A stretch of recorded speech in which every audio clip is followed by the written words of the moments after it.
Today, we're going to pull back the curtain on a piece of tech that is, no joke, fundamental to modern life, but it's almost completely invisible. I'm talking about everything from the electricity powering your screen right now to the heat in your home. It pretty much all starts with one device, the boiler. It really is the unseen engine of our world. And that brings up a really fascinating question, right? How can one single type of device light up a skyscraper, run a massive factory, and keep your house warm in the middle of winter? Well, the answer's kinda hiding in plain sight, and it's all about harnessing the absolutely incredible power of steam.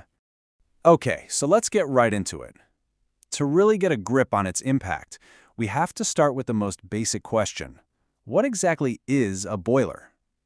The best way to think about it is like the powerful, beating heart at the very center of a much, much larger system. At its core, the definition is actually beautiful in its simplicity. A boiler is basically a super strong, completely sealed container. You pour water in, you hit it with a whole lot of heat from some kind of fuel, like gas or coal, and boom, you create high-pressure steam. That's it. That's the whole game. But see, the magic isn't just making the steam, it's in what you do with it next. That steam is not just hot air. In power plants, it's what spins these massive turbines to generate the electricity you're literally using this second. In factories, it provides the intense heat needed for countless industrial processes. It is, without a doubt, the workhorse of our modern world. So we know what it is, and we know what it's for, but how does it actually work? Let's take a step inside the engine room, so to speak, and really look at the mechanics of turning simple water into incredibly powerful steam. You know, it's actually a surprisingly straightforward 5-step process. First things first, combustion. You burn fuel to create these super hot gases. Then, that heat gets transferred to the water. As you'd expect, the water heats up and starts to boil. And that's the crucial moment, the phase change, where water becomes high-pressure steam. Finally, all that steam gets collected and piped out to go do its job. It's basically a production line for pure energy. And really, this simple equation just nails the entire principle. You're just converting energy from one form, the chemical energy locked in the fuel, into another, the thermal and kinetic energy of steam. It's a fundamental law of thermodynamics, just working on an absolutely massive scale.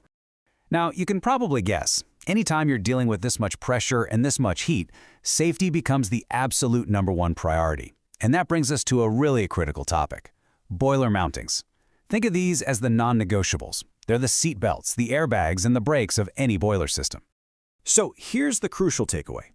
Mountings are not add-ons. They're not extras you can choose. They are integral, essential devices that are required by law for the boiler to operate safely. You simply cannot run a boiler without them. Period. So what are we talking about here?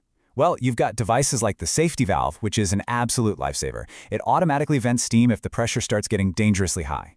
Then there's the water level indicator, which is often just a simple piece of glass that lets operators physically see the water level to make sure it doesn't run dry. And of course, the pressure gauge, which is basically a speedometer for steam, telling you exactly what's going on in there. Okay, so mountings, handle, safety. Got it. But what if you want to make the boiler more efficient, more powerful? Well, that's where boiler accessories come in. If mountings are the seatbelts and airbags, accessories are the performance upgrades, kind of like adding a turbocharger to your car's engine. The key word here, you guessed it, is efficiency. These devices are all about getting more steam energy out of every single unit of fuel you put in. They're designed to reclaim wasted energy and just optimize the whole process. And some of these things are incredibly clever. Take the Economizer, for instance. It captures heat from the exhaust gases, energy that would otherwise just get wasted out the chimney, and uses it to preheat the water before it even goes into the boiler. Or the Superheater, which takes the steam that's already been made and gives it an extra shot of heat, making it way more powerful for spinning a turbine. It's all about smart energy recycling. And this slide really breaks it down perfectly. Mountings are all about safety, and they're essential. Accessories are all about efficiency, and they're optional. You must have mountings, you want to have accessories.